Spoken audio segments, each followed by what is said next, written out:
the pride of Wisconsin. Jim Bob, where the hell's my bowling ball? Fala, nação! Fala, seus Lombo Leapers! Estamos entrando no ar com mais um episódio do Caminhos para Vencer. E é claro, para falar aí sobre a próxima partida, né, do gigantesco Green Bay Packers. E desta vez aí o time vai encarar o Panthers, o Carolina Panthers no Lambeau Field. E, enfim, vamos destacar aí pontos importantes que devem ser levados em consideração para a partida desse domingo. Mas antes de tudo, deixe seu like aqui no vídeo, se inscreva no canal e ative as notificações para saber quando a gente entra no ar com novos conteúdos aqui para falar dessa equipe maravilhosa, o Green Bay Packers. Dito isso, vamos ao que interessa. Primeiramente, quero destacar aqui com vocês o Injury Report dos Packers, né?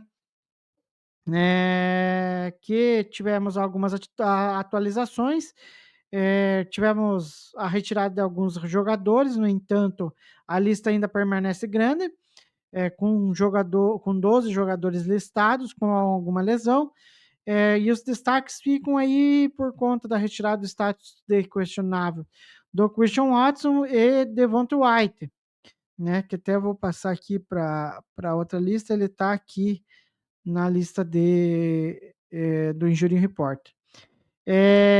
Além disso, Quay Walker e Brandon McManus estão listados como os questionáveis, são os únicos. E Lucas Van Ness, Nick Niemann, né, que é o jogador importante de Special Teamer, e Dontavian Wicks estarão fora do duelo desse domingo. Ou seja, o Packers aí tá tendo que conviver aí com algumas lesões, mas nada que dê problema para o time aí ao longo desta temporada. E agora, né, falando mais do jogo em específico, os Packers aí estão com uma campanha de 5-1, e sendo que o time vem de 3 vitórias consecutivas após a bye week, e agora recebe o Carolina Panthers no Lambeau Field nesse domingo. Vale lembrar que o jogo é às 3 horas da tarde, né, porque muda o horário lá nos Estados Unidos. Eles saem do horário de verão. E será a primeira partida desde 12 de outubro dos Packers no Lambeau Field. E aí o Matt LaFleur retorna a Green Bay depois de vencer com o time fora de casa em 2 oportunidades contra o Arizona Cardinals e o Pittsburgh Steelers. Sendo que as 2 vitórias foram de virada nas últimas semanas, nas últimas 2 semanas. Os Panthers, por sua vez, né, tiveram sua sequência de 3 vitórias interrompida, né, na semana passada com a derrota de 40-9 para o Buffalo Bills. É a maior margem de uma derrota para um time na NFL na semana 8. E aí fica a questão, será que os Packers vão embalar após conseguir uma vitória importante no horário nobre, no horário nobre aí contra os Steelers, e ampliar a sequência para 4 vitórias consecutivas? Todas as vitórias contra os adversários da NFC serão valiosas para um time que briga para conquistar a primeira colocação na conferência.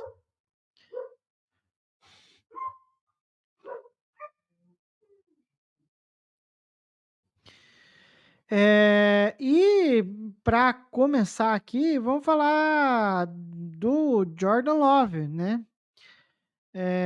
Que está sendo muito eficaz no pocket limpo. E o quarterback aí dos Packers lidera a NFL em EPA por jogada quando atua a partir de pockets limpos. Enquanto a defesa dos Panthers está em último lugar, tanto em taxa de pressões gerais, quanto em taxa de pressões com apenas 4 homens no pass rusher. Então, assim, o Jordan Love vai lamber com os beiços, né? já que ele vem tendo uma temporada até que muito boa. Além disso, a linha ofensiva dos Packers está saudável, vem evoluindo aí gradualmente, e só precisa melhorar no jogo terrestre, né? Ainda a linha ofensiva no jogo terrestre não está tendo um bom desempenho ainda. Porém, na proteção ao passe, ela está sendo muito eficaz, tanto que em 8 jogos aí o Jordan Love completou 86,1% dos seus passes e tem uma média de 10,2 jardas por tentativa quando não é pressionado. E além de ter a pior pressão ao quarterback da NFL, a defesa do Carolina Panthers só gera pressão em apenas 20% dos dropbacks do QB adversário. E o Love, né, com essa eficiência, com o pocket limpo, né, é claro que ele vai, né, vai dar um jeito de fazer com que esse ataque dos Packers aí se torne muito perigoso e a defesa dos Panthers não saiba o que fazer. E aí, eu quero trazer um gráfico aqui para vocês, bem interessante, para falar um pouquinho do Jordan Love, um pouco mais. Um conteúdo extra, vamos dizer assim. Que esse gráfico aqui mostra a taxa de sucesso em campanhas decisivas na carreira desde o ano 2000. A oportunidade é igual a estar perdendo por 1 a 8 pontos nos 5 minutos finais ou na prorrogação.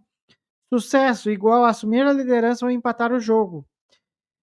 Vale-se observar. Todos os field goals extra points dentro da linha de 20 jardas contam como campanhas bem-sucedidas. E as campanhas que começam nos últimos 20 segundos não contam a favor aí do QB. Os números na base representam o número de oportunidades com no mínimo 20 oportunidades, né? No eixo X, no eixo Y, ela marca a taxa de sucesso em campanhas decisivas, a porcentagem. E no topo da lista estão Patrick Mahomes com aproximadamente 63%, com 57 oportunidades, Josh Allen por volta de 59%, com 20 oportunidades, com 53 oportunidades, e o Jordan Love com 59%, tendo 20 oportunidades. Ele está simplesmente à frente de caras como Tom Brady, com 56%, apesar de que o Tom Brady teve 140 jogadas, ou seja, pode dizer que ao longo dos próximos anos aí, esse número tende a dar uma modificada aí a favor ou contra o Love. Aí Drew Brees com 55%, com 130 jogadas, e Peyton Manning, ele tá um pouquinho mais para baixo, ali com 52%, com 95 jogadas. E aí na NFL atual também temos aí o Justin Herbert e Dak Prescott, cada um ali com 54% e 52% ali de taxa aí em sucesso em campanhas decisivas na carreira. E aí, queria destacar o outro gráfico, que é sobre eficiência dos QBs ao lançar a bola na primeira leitura. Primeiras e jogadas desenhadas com no mínimo 150 dropbacks, temporada de 2025. O eixo X horizontal é APA por tentativa de passe, a eficiência por jogada de passe, né? Traduzindo aí. E o eixo Y na vertical é a taxa de primeira leitura, porcentagem de passes lançados para a primeira opção de leitura. Então, interpretando o gráfico aqui, né? No canto superior direito, temos QBs com alta taxa de acerto na primeira leitura e alta eficiência. Que é o quadrante dos melhores. Exemplo, Jordan Love e Drake May. Vocês estão vendo lá, ó, os dois lá na ponta. No canto superior esquerdo, QBs que lançam muito na primeira leitura, mas com baixa eficiência. No canto inferior direito, QBs eficientes, mas que lançam menos para a primeira leitura. E no canto inferior esquerdo, QBs com baixa eficiência e baixa taxa de primeira leitura. E aí no gráfico ali, o Jordan Love tem o EPA por tentativa mais alta do gráfico, com mais 0,6 e taxa de primeira leitura média de 64%. Drake May é muito semelhante a Love e também muito eficiente. Então ali os dois estão se destacando muito ali nesse gráfico aí, né? E aí vamos passar para o outro gráfico aqui, que o Love ali também, querendo ou não, está bem ranqueado, que é a eficiência dos QBs ao lançar além da primeira leitura. Passes que não vão para a primeira leitura, mínimo de 150 dropbacks. Eixo X, horizontal, é o EPA por tentativa de passe, né? A eficiência por jogada de passe. E eixo Y na vertical é a taxa de passes para além da primeira leitura, porcentagem de jogadas em que o QB progride para outras opções de passe. Uma interpretação geral, quer dizer aí que no canto superior direito, QBs com alta taxa de progressão nas leituras e alta eficiência, o grupo mais produtivo sob pressão após a primeira leitura estão Matt Stafford, Jaden Daniels, Jordan Love, Dak Prescott e Baker Mayfield. E ali o Mahomes meio que, né, ele se destaca como QB com melhor eficiência, mas que raramente vai além da primeira leitura, né? Então, é uma coisa de doido esse gráfico, que só mostra que o Jordan Love é um QB muito capaz, é um QB que, enfim, é o futuro dos Packers nos próximos anos. E assim, e se alguém ainda duvidar do potencial dele como quarterback, mostre esses gráficos aqui. Que eu vou disponibilizar lá nas redes sociais também. Agora voltando aqui a falar sobre o jogo, vamos destacar aqui um teste para o jogo, jogo terrestre defensivo. Os Panthers lideram a NFL em tentativas de corrida nessa temporada. E não há dúvida aí que o David Canales pretende usar o jogo terrestre para controlar o ritmo e encurtar a partida nesse domingo, né? Encurtar ali, ter um controle, né? Mas também deixar o Bryce Young em posições mais favoráveis em conversões de terceira descida, principalmente. Já que o Bryce Young também vem de lesão, e a linha ofensiva também do Panthers sofre com lesões aí. A defesa contra o jogo corrido dos Packers estará à altura desse desafio? Veremos. Rico Dotto já teve 2 partidas com mais de 230 jardas totais nessa temporada. E Chuba Hubbard vem de uma campanha de 1.000 jardas corridas, de uma temporada, né, de 1.000 jardas corridas em 2024.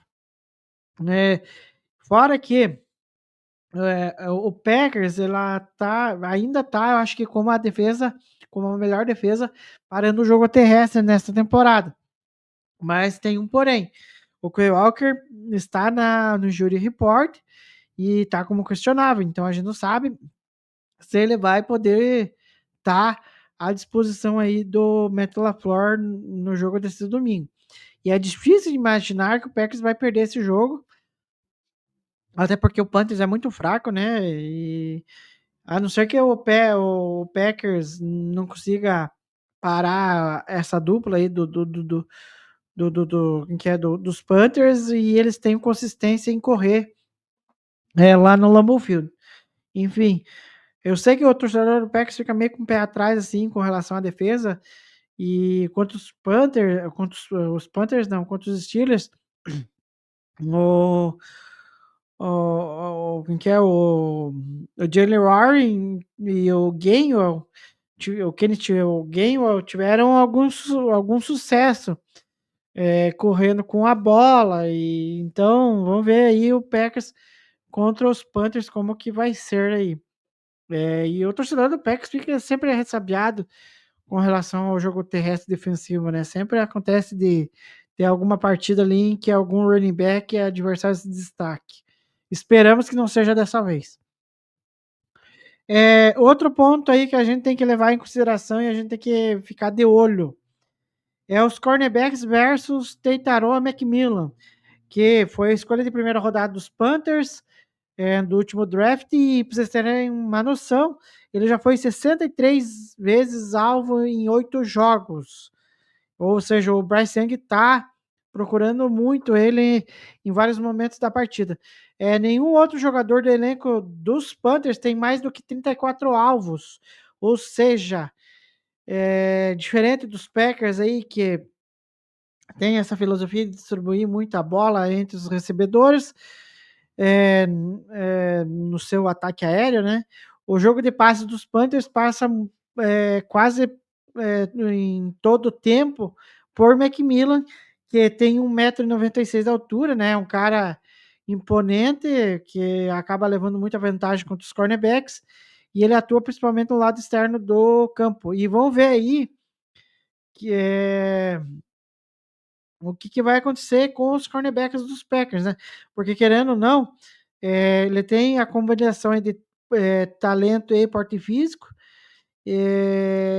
fazendo com que o McMillan seja um grande desafio aí para os cornerbacks dos Packers, que vem oscilando em questão de desempenho, ao ponto de surgir rumores dos Packers estarem atrás de possíveis trocas aí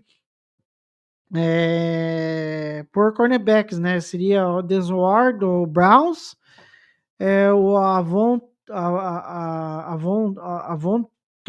Avontai Taylor, acho que é do Saints, e o Cameron Britt do Bengals, né? Vamos ver, a trade deadline termina aí na próxima terça-feira, dia 4 de novembro. E aí, o Christian Nixon, Carrington Valentine e Nate Hobbs conseguirão lidar com a força física e a capacidade de exportar bolas, de contestar os passes que irão na direção do Macmillan, já que o Bryce Young vai procurar muito o Macmillan ao longo dessa partida do próximo domingo. Então, assim, é óbvio que o Packers poderia ter melhorado essa questão aí da secundária, melhorar a qualidade desse corpo de cornerbacks, mas infelizmente não aconteceu e a gente está aí tendo até rumor de uma possível troca aí por um outro jogador. Agora, continuando aqui, vou falar ainda da defesa, né? Que é uma boa oportunidade para o pass rush aí melhorar ainda mais seus números, né? De individual, né? Na parte individual. O Micah Parsons, né? Lidera aí a NFL de acordo com o Next Gen Stats em número de pressões. Tem 6 sacks e meio. O Rashan Gary está com 7 sacks e meio. E a linha ofensiva aí do Carolina vem cheia de lesões. Fora que o Bryce Young, né, também retorna de lesões, de lesão, né? E é um cenário meio que desagradável ter que encarar a linha defensiva dos Packers aí com tantos problemas. O right guard titular e o Brady Christensen foi colocado no Jury Reserve, então tá fora aí por pelo menos uns 4 jogos. O center Cade Mays dificilmente vai jogar, né? O que pode ser um ponto favorável aí pro Devontae White, né? pressionar muito pelo meio aí o Bryce Young. E o right tackle Taylor Moton e o left guard Damian Lewis estão lidando com lesões e estão como questionáveis para a partida desse domingo. E aí, enfim, não é um cenário ideal para o ataque dos Panthers você ter essa junção, né, de fatores em que vários jogadores da linha ofensiva estão machucados, o Bryce Young está retornando da lesão, então assim, é uma boa oportunidade para os Packers ir lá, se impor com o seu pass rusher, fazer números, aumentar, né, os números ali e consolidar de vez como uma defesa que, diferente da temporada passada, que teve problemas de pressão, teve um número razoável de sacks, e eu acho que nessa temporada pode ter um número considerável, consideravelmente maior. Então, assim, vamos ver como que esse pass rush se comporta. E tem um detalhe interessante aí, se o Moto não puder jogar ou sair durante a partida, o ex-Packer Yoshi Nijman deve ser o right tackle reserva a atuar aí diante dos Packers. E tomara, né, que o Micah Parsons aí tenha mais um sec e que valha cada centavo que o Packers pagou por ele. E agora, né, o último tópico aqui que eu quero destacar com vocês é a situação ali de um cenário, vamos dizer assim, de um possível jogo da feijoada. Todo mundo sabe que o Packers aí teve uma vitória emocional fora de casa em horário nobre no último domingo, já que enfrentou o Pittsburgh Steelers com Aaron Rodgers, então assim foi um reencontro e tanto, né? E aí antes, como que eu posso dizer assim, a gente tem esse jogo contra os Panthers que pode ser uma armadilha, o Packers pode ir de salto alto e dar aquela derrapada. E aí, já na outra semana, a gente já vai ter um jogo importante contra o Philadelphia Eagles, que pode fatalmente valer a liderança da NFC, né? Então, assim, o Packers não pode entrar com excesso de confiança, né? Contra os Panthers ali, dada a vitória que teve na semana passada. Porque NFL é assim, se você distrair ali, se você pisar numa casca de banana, você é derrotado, não tem jeito. Então não tem como se distrair. O Packers tem que pensar nesse confronto e depois o outro, sabe? Ainda mais contra um adversário mediano, você tem que ir lá e fazer que nem os Colts estão fazendo. Ir lá, dominar o adversário, colocar placar elástico, dane-se, né? Tem que ir lá e se impor. E aí o Packers tem que manter esse mantra de 1-0 a cada semana, né? O próprio LaFleur sempre ressalta isso. Então o Packers não pode entrar lá contra os Panthers de salto alto, né? Porque a gente viu que o que aconteceu contra os Browns, né? Tanto o Browns quanto o Panthers não são times tão bons, né? Não por acaso estão aí no topo de piores campanhas. Então, assim, o Packers não pode subestimar mais uma vez um time ruim como o Panthers, que querendo ou não abriu outubro com 3 vitórias seguidas. Então, assim, o objetivo tem que ser bem claro. O Packers tem que continuar evoluindo, como já teve uma evolução considerável no ataque na partida passada contra os Steelers, e seguir construindo algo que faz com que esse ataque seja cada vez melhor a cada semana, né? Qualquer coisa abaixo disso e os Panthers terão chance real de vencer o jogo nesse domingo. Então, assim, o Packers tem que entrar com tudo e fazer com que domine a partida e não meta até um placar até elástico ali, não interessa, tem que dominar o adversário. Quando o seu time é bom, ele domina adversários ruins até de forma até impiedosa, né? Então é assim que a gente quer que os Packers façam contra os Panthers. Agora, né, enfim, chegamos ao fim aqui ao nosso vídeo. Eu deixei um vídeo um pouco mais curto, né, para falar aí sobre o próximo jogo dos Packers. É, é um jogo que, enfim, o meu palpite é que o Packers vence aí por um placar de 30 e 35, não, 34-17. E aí, enfim, é uma vitória que é importante para o Packers aí continuar na briga pela liderança da NFC. E não esqueça, deixe seu like, se inscreva no nosso canal. A gente falta pouco aí para atingir a meta de 600 inscritos. E ative as notificações para saber quando a gente entra no ar com vídeos e com as lives aí para falar do gigantesco Green Bay Packers. No mais, também sigam a gente nas redes sociais, nas demais aí que o Lambo Leapers Brasil está ativo, seja no X, antigo Twitter, Instagram, Threads e Blue Sky. Sigam lá que você vai ficar sabendo de tudo do gigantesco Green Bay Packers. E provavelmente vai ter umas coisas bem legais aí, além da cobertura do jogo, que eu estou planejando fazer com o Edu. O Edu aí, que, enfim, vocês sabem, sempre está gravando as lives comigo toda quarta-feira para falar sobre os pós-jogos dos Packers. Ele foi para os Estados Unidos, ele foi para Green Bay, vai acompanhar o jogo do Packers lá no direto do Lambeau Field. E até postei um vídeo dele lá, da chegada dele em Chicago, né?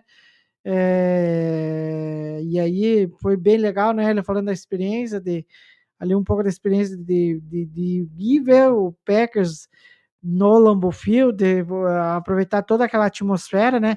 Então, provavelmente eu combinei com ele dele mandar vídeos aqui para o Brasil para a gente ir postando nas redes sociais e vocês irem conferindo como que ficou lá, né? Essa viagem dele para acompanhar o maior da NFL, o Green Bay Packers. Na próxima semana a gente volta aí, na próxima quarta-feira, para falar sobre esse jogo contra os Panthers. Tomara que seja com mais uma vitória dos Packers, já que vai ser importante aí ter uma vitória para o próximo jogo, né? Contra os Eagles em casa também. É um jogo de Monday Night, em que os Packers aí provavelmente vai duelar com os Eagles pela permanência aí na classificação geral aí como primeiro colocado da NFC. No mais, eu deixo meu sincero, Go Pack Go, e nos vemos aí numa próxima, provavelmente na semana que vem, pós-jogo entre Panthers e Packers aí, se der tudo certo, com mais uma vitória. Go Pack Go!